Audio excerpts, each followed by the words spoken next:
Praise Lord, hallelujah. ദൈവത്തിൻ്റെ വചനം യോഹന്നാൻ്റെ സുവിശേഷം 16-ാം അധ്യായം 33-ാം വാക്യം പറയുന്നു, ലോകത്തിൽ നിങ്ങൾക്ക് കഷ്ടമുണ്ട്, എങ്കിലും ധൈര്യപ്പെടുകയും ഞാൻ ലോകത്തെ ജയിച്ചിരിക്കുന്നു. അപ്പോൾ നമുക്ക് സമാധാനം ഉണ്ടാകേണ്ടതിന് തിരുവചനം നമ്മളെ ഇങ്ങനെ പഠിപ്പിക്കുന്നു. ഒരിക്കലൊരു രാജാവ് ഉണ്ടായിരുന്നു. താൻ തൻ്റെ നടപ്പാത തടസ്സപ്പെടുത്തുമ്പോൾ ഒരു വലിയ കല്ല് അവരുടെ പ്രജകളെ കൊണ്ട് ഉരുട്ടി നീക്കി വെപ്പിച്ചു. അപ്പോൾ പോകുന്ന ജനങ്ങൾക്കെല്ലാം വലിയ ബുദ്ധിമുട്ടായി, വലിയ പ്രയാസമായി. എന്നിട്ട് വരുന്നവരും പോകുന്നവരും എല്ലാം രാജാവിനെ ഇങ്ങനെ പിറുപിറുത്തുകൊണ്ടേയിരുന്നു.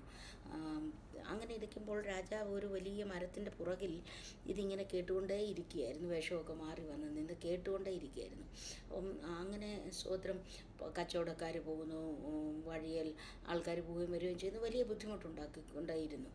രോഗികളായ പലരെയും ആശുപത്രി കൊണ്ടുവന്ന് വലിയ ബുദ്ധിമുട്ടുണ്ടാക്കി. അങ്ങനെ ഇരിക്കുമ്പോൾ അതിലെ ഒരു ഫാർമർ കടന്നു വന്നു.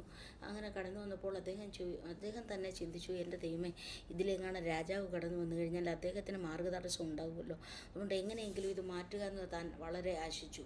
താൻ മാർക്കറ്റിൽ കൊണ്ടുപോകാനിരുന്ന സാധനങ്ങളെല്ലാം തൻ്റെ തലയിൽ താഴെ വെച്ച് അവിടെ വെച്ചിട്ട് ഈ കല്ല് ഉരുട്ടാൻ നോക്കി. വളരെ ബുദ്ധിമുട്ടാണ് ആ കല്ലുരുട്ടാൻ. എങ്കിലും അദ്ദേഹം വളരെ കഷ്ടപ്പെട്ട് ആ കല്ല് ഉരുട്ടി മാറ്റി റോഡിൻ്റെ തടസ്സങ്ങളൊക്കെ മാറ്റി കൊടുത്തു. Praise Lord. എന്നിട്ട് ഇങ്ങനെ അദ്ദേഹം പറഞ്ഞ ഒരു വാക്ക് ഇതായിരുന്നു, രാജാവ് ഇതിലെങ്ങാണം വന്നാൽ തൻ്റെ വഴി തടസ്സപ്പെടുമല്ലോ എന്ന്. തനിക്ക് വഴി തടസ്സപ്പെട്ടതിലല്ല തനിക്ക് കാര്യം.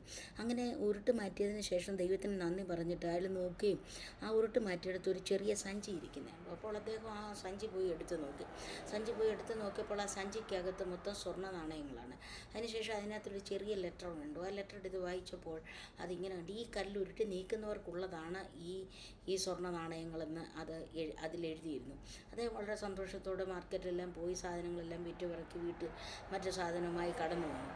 അപ്പോൾ നമ്മുടെ ജീവിതത്തിൽ വലിയ പ്രയാസങ്ങളും കഷ്ടപ്പാടുകളും ഒക്കെ നമ്മുടെ ജീവിതമാകുന്ന നടപ്പാതയിൽ ഉണ്ടാകാം.